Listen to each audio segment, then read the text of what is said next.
अस्सलाम वालेकुम नाजरीन, आप देख रहे हैं न्यूज़ टॉक। मैं हूं यशवीन जमाल। नाज़रीन, गुज़िश्ता रोज़ सूबा खैबर पख्तूनख्वा का इलाका बन्नू दहशतगर्दी से लरज़ उठा, जहां दहशतगर्दों की जानिब से बन्नू कैंट की दीवार से बारूद से भरी 2 गाड़ियों के जरिए हमला किया गया, जिसके नतीजे में 13 मासूम शहरी शहीद जबकि 32 से ज़ायद जख्मी हो गए। ISPR के मुताबिक बन्नू छावनी पर खवारिज अनासर की जानिब से बुज़दिलाना कार्रवाई की गई। हमलावरों की जानिब से बन्नू कैंट की सिक्योरिटी को तोड़ने की कोशिश की गई, लेकिन उनकी इस कोशिश को सिक्योरिटी फोर्सेस की जानिब से नाकाम बना दिया गया। ISPR का वाक़े से मुतालिक प्रेस रिलीज में कहना है कि हमले को नाकाम बनाने के लिए सिक्योरिटी फोर्सेस ने भरपूर कार्रवाई की, जिसके नतीजे में 4 खुदकुश हमलावरों समेत 16 दहशतगर्दों को जहन्नुम वासिल कर दिया गया। फोर्सेस की जानिब से किए जाने वाले इस ऑपरेशन में 5 बहादुर फौजी मादरे वतन का दिफा करते हुए शहीद हो गए। जहां एक जानिब हमारी फौज और अवाम दहशतगर्दी के नासूर से नबर्द आजमा है, वहीं हमारी सियासी क़यादत इस मसले पर एक दूसरे को तनकीद का निशाना बनाते हुए इस हवाले से एक दूसरे को ही मौजूदा इल्जाम ठहरा रही है। सूबाई हुकूमत वफाकी हुकूमत से गिला कर रही है कि तालिबान हुकूमत से मुज़ाकरात के लिए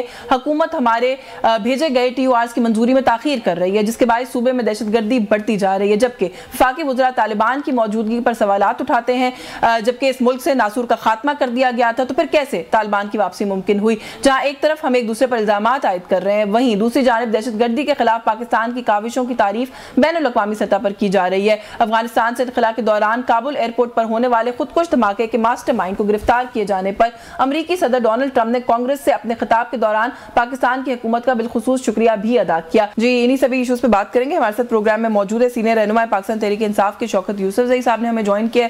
बहुत शुक्रिया सर आपका, आपके वक्त के लिए। सीनियर रहनुमा पाकिस्तान मुस्लिम लीग नवाज के निहाल हाशमी साहब प्रोग्राम में मौजूद है। सर बहुत शुक्रगुजार हूँ आपकी भी, आपने वक्त दिया। शौकत यूसुफजई साहब, सर आप इस गुफ्तगू का आगाज कर लें। जो कुछ सूबे में हो रहा है सर KPK में इस वक्त, इंतहाई अफसोसनाक भी है, काबिल मजम्मत भी है, लेकिन सर फिर से एक वेव है जो देखने में नजर आ रही है सामने दोबारा। किस तरह से सूरत हाल को देखते हैं?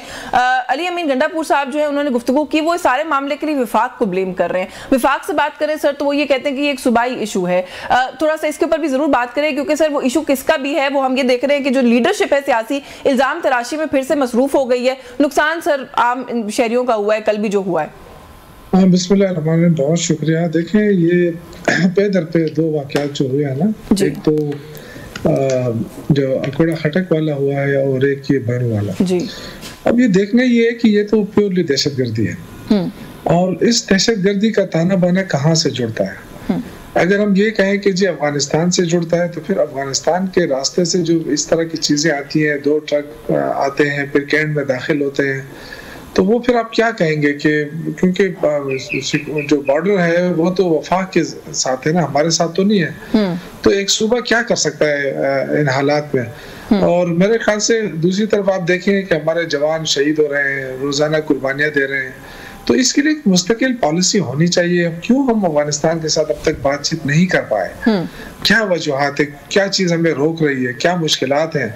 वो अगर हुकूमत PTI से थोड़ा सा हटके वो टारगेट पे ना रखे और अपने फोकस करे अमन अमान की सूरत को पूरे मुल्क में, तो तब जाके मामला ठीक होंगे। अब देखें, इस तरह के वाकयात आप देखें रोजाना, नहीं तो हर दूसरे तीसरे बार बलूचिस्तान में हम देख रहे हैं कि जी फलां दहशतगर्दी होगी, फलां दहशत, तो वो भी तो पाकिस्तान का सूबा है ना, लेकिन उस पर कोई बात ही नहीं करता है।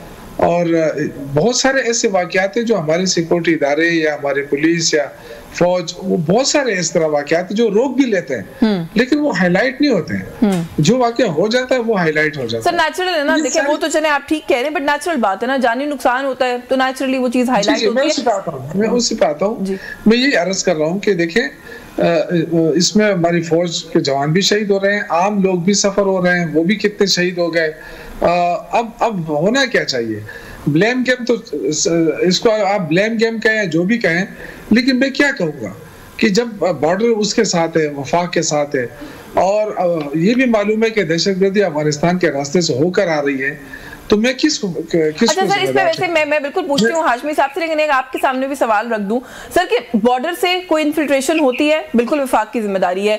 एक कोताही पहले लेवल के ऊपर, पहले स्टेप के ऊपर हो गई, इन्फिल्ट्रेट करके वो लोग जब सूबे में दाखिल हो गए सर, एक चीज उन्होंने प्लान की, तो कहीं ना कहीं आप भी तो इक्वेशन में और पिक्चर में आते हैं ना, आपके एंड पर भी कोताही है, कोताही दोनों एंड पर है सर।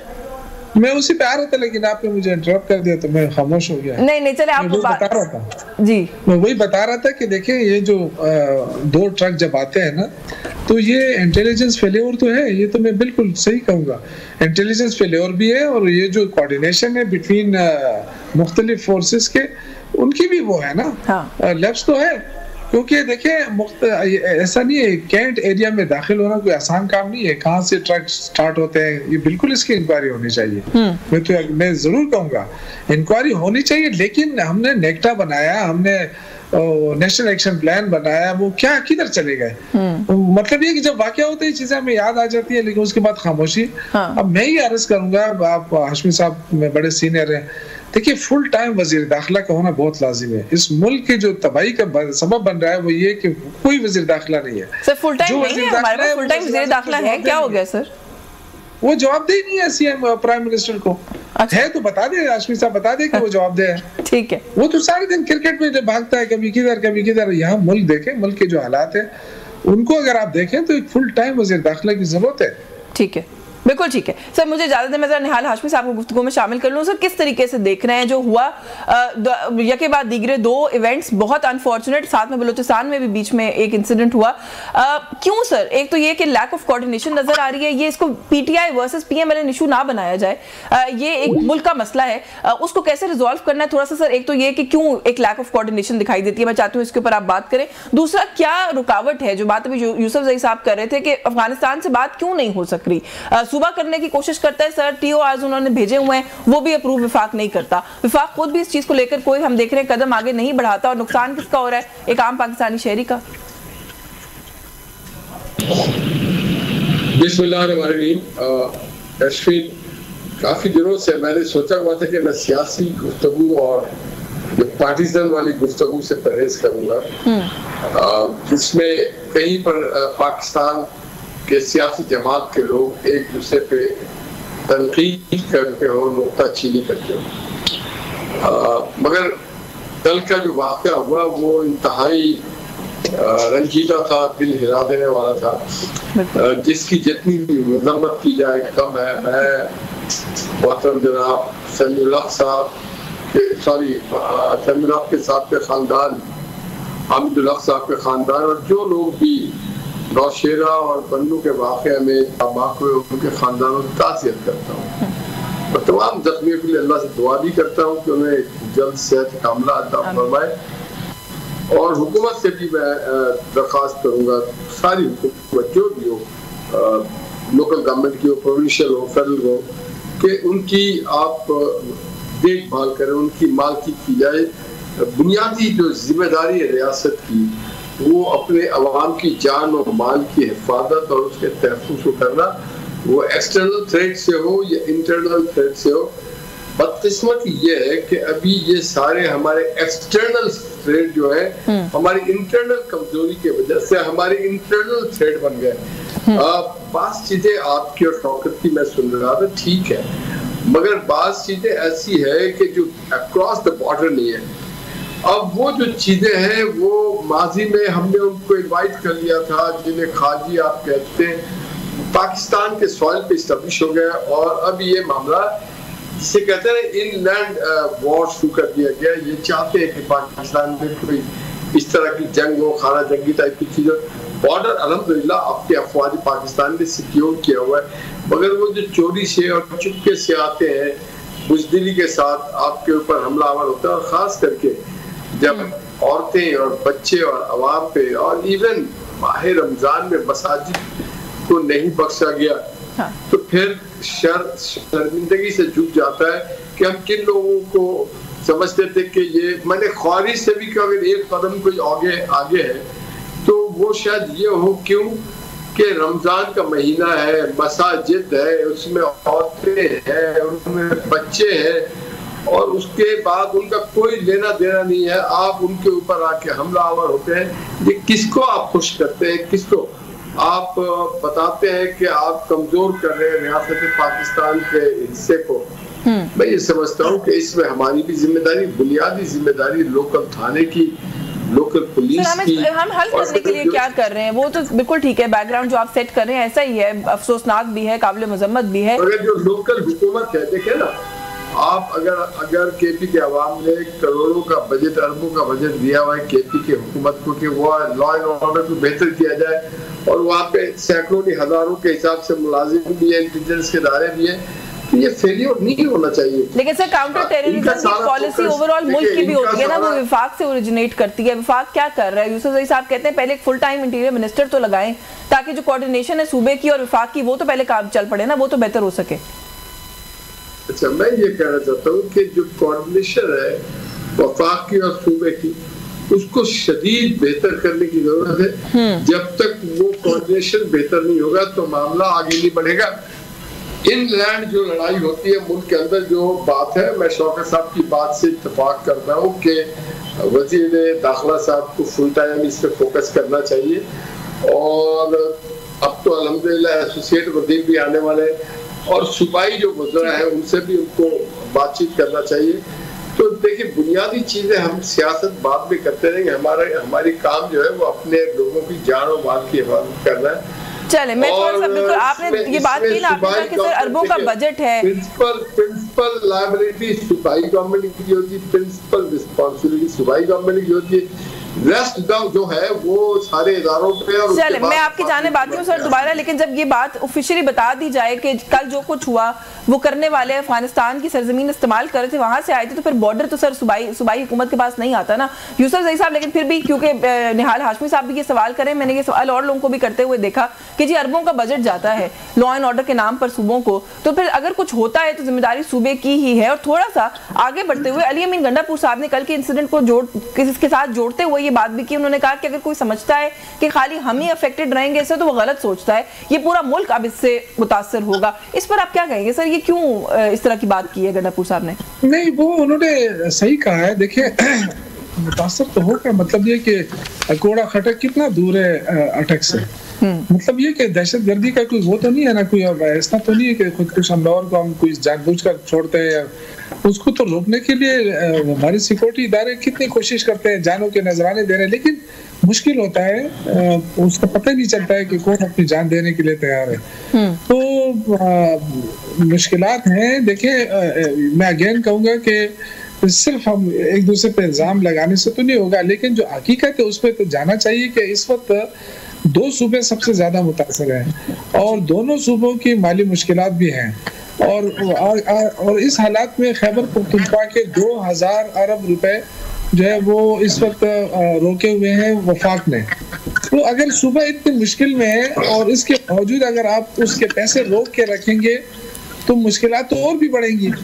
तो ये देखिए, सिर्फ ये नहीं कहना कि हमने CTD बना लिया या फला बना लिया या फला बना लिया, उनको इक्विप करने के लिए हम कोशिश कर रहे हैं, लेकिन अगर वफाक जो है NFC अवार्ड नहीं देगा, नया NFC अवार्ड नहीं देगा, और पुराने में हमें वफा जो फाटा है वो वफाक के साथ है। 2018 के बाद 2019 के बाद ये हमारे सूबे के साथ आया, लेकिन NFC अवार्ड पुराना है, हमें उसके वसाइल नहीं मिल रहे हैं। तो आप खुद सोचे ना, इतना बड़ा सूबा, फिर सारी चीजों को देखकर अगर हम चलेंगे और वफाक कहेंगे जी हमारे पास पैसे नहीं है, तो जो 27,000 अरब का कर्जा लिया आपने 2 सालों में, तो इसमें अगर 2,000 रुपए सुबह का कर्जा अदा कर दिया जाता तो क्या मुश्किल था?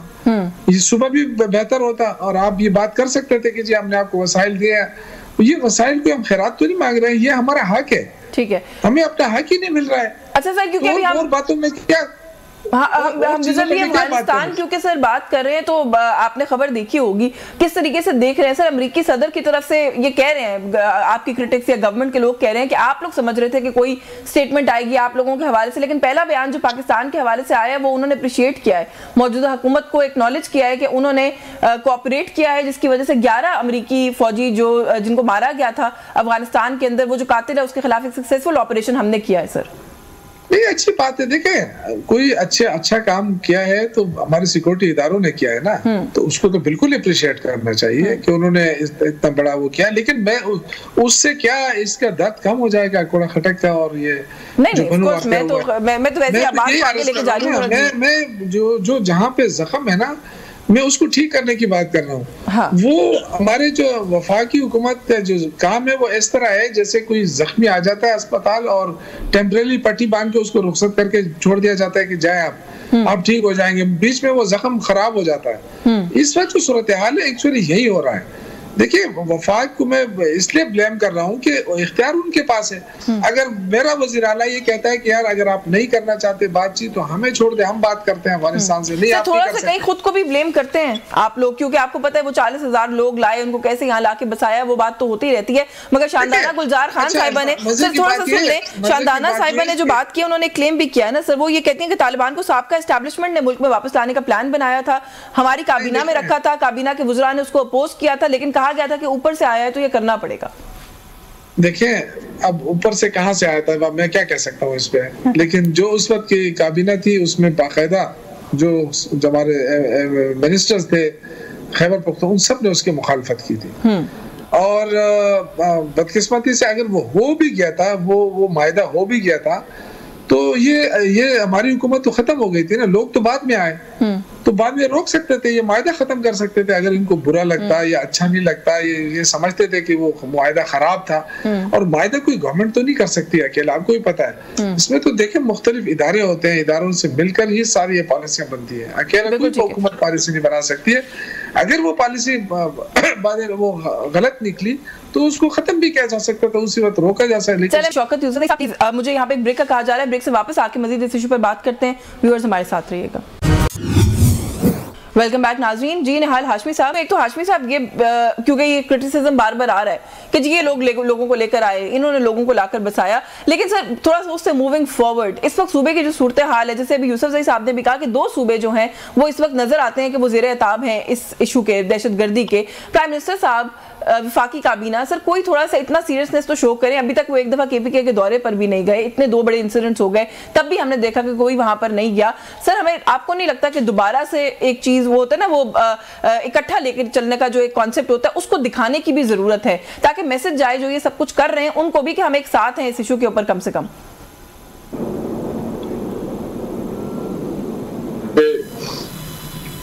जो हम साथ हैं वो हमारे अमल से साबित होगा। अमल के लिए कह रही हूँ सर।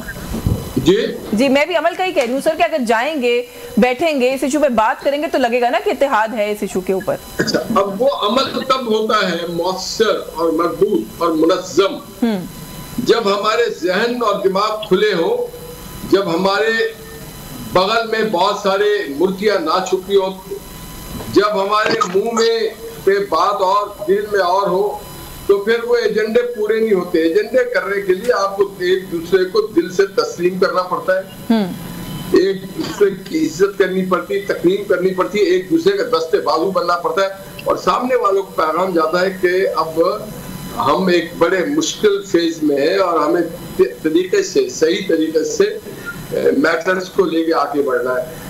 देखिए अगर रियासत कमजोर हो जाती है या की जाती है बाय एनी मीन्स, तो उससे हमारी अस्करी कुव्वतें भी कमजोर होती हैं, रियासत भी कमजोर होता है, इंटीग्रिटी भी हमारी दांव पे लग जाती है। तो उसके लिए हमें बहुत सिंसियरिटी से आगे बढ़ना है। सबसे पहले देखिए ये वफाकी हुकूमत तो चाहती नहीं है कि कहीं पे बदमनी हो। जो सूबाई हुकूमतें हैं पाकिस्तान की, उनको अपनी जिम्मेदारी ऐसे तरीके से करना पड़ेगा कि ये जो जंग है ये सिर्फ पाकिस्तान के खिलाफ नहीं है, पाकिस्तान के अवाम के खिलाफ, हमारी सॉवरेनिटी के खिलाफ है, हमारी खुशहाली के खिलाफ है, हमारे हर सूबाई इकाइयों के खिलाफ है।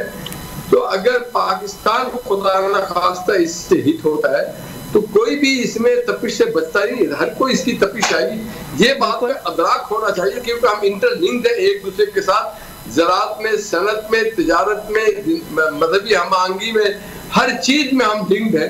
तो ये अगर कोई समझता है कि कोई एक सूबा डिस्टर्ब है या पाक डिस्टर्ब है और रेस्ट ऑफ द पाकिस्तान ठीक है, तो ये गलत है, ये ठीक नहीं है।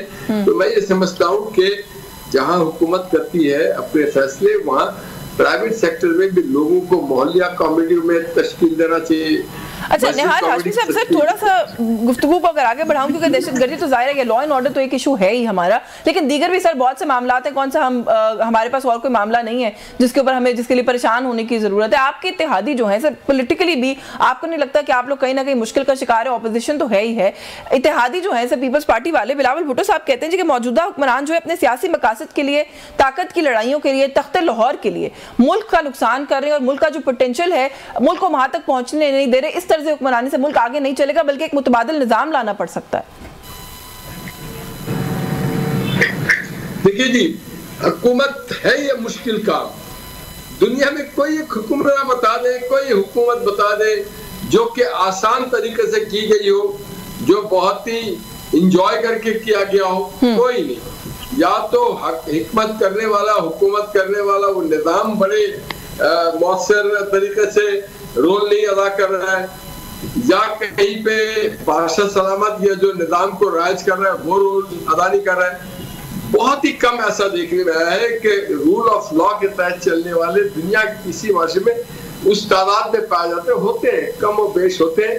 मगर एक बात जरूर है, जो कौमें हम-आहंगी के साथ चलती, अपने बाहमी इख्तलाफात को बैरकार नहीं लाती, बैरूने मुफाद के सामने अपने लोग को शर्मिंदा नहीं करती है, अपना पेट खोल के नहीं दिखाती, अपने लोग और अपने मुल्क के निजाम पे और अदल पे और इंसाफ पे हमलावर नहीं होती, तो वो फिर ग्रेजुअली आगे बढ़ जाते हैं। चले सर, मुझे थोड़ी सी इजाजत दें, क्योंकि आगे बढ़ने की जो बात है ना, उसके अंदर ऑपोजिशन का क्या अगला लाहे अमल है वो बड़ा इंपॉर्टेंट है, given the security situation in the country, the political situation में। यूसुफ ज़ई साहब से जरा उसके ऊपर बात कर लूँ सर। एक तो ये कि जो ग्रैंड अलायंस की बात है, मेरी शायद जिस दिन मीटिंग हुई थी उस दिन भी आप थे हमारे प्रोग्राम में, उस दिन भी हमने आपसे आपकी राय ली थी, तो आपने कहा था कि अभी it is yet to be seen कि ये सूरत हाल कहाँ जाती है। लेकिन अब ऐसा लग रहा है कि शायद जमीयत उलमा इस्लाम सर आप लोगों के साथ नहीं चलने वाली इसके अंदर, और जो कि एक बड़े इंपॉर्टेंट प्लेयर हैं अलायंस के, अगर आप लोग बनाते हैं कोई अलायंस, क्योंकि गफूर हैदरी साहब ये कह रहे हैं जी कि हमारा जो इन्हिसार है इस अलायंस के अंदर आने का या उसको लीड करने का,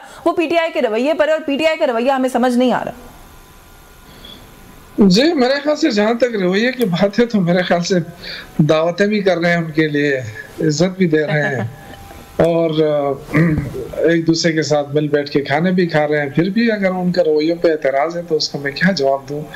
बाकी देखें, उनकी अपनी सोच है, अपनी पार्टी है, उनको क्या करना है क्या नहीं करना है ये जरूर सोचें। कि हमदुल्ला साहब ने कहा कि गारंटी हमें पीडीएम ने दी थी लिखकर, जिसमें नून लीग और अपना पीपल्स पार्टी ने लिख के हमें दिया था, लेकिन उसका फिर जब वो दोनों मिलकर उन्होंने हुकूमत बनाई तो बीच में हमें बाल की तरह इस तरह मक्खन से निकाल के बाहर फेंक दिया। हाँ। और उन्होंने भी हमारे वो गारंटी जो लिखी हुई थी उनके भी पासदारी नहीं की। तो वो देखें सियासत के अंदर होता है। अब आपको नहीं लगता वो इसीलिए ज्यादा मोहतात हैं कि अब आप भी ऐसे ही ना करें, इत्तेहाद बनाए फिर मक्खन में से बाल की तरह निकाल दें?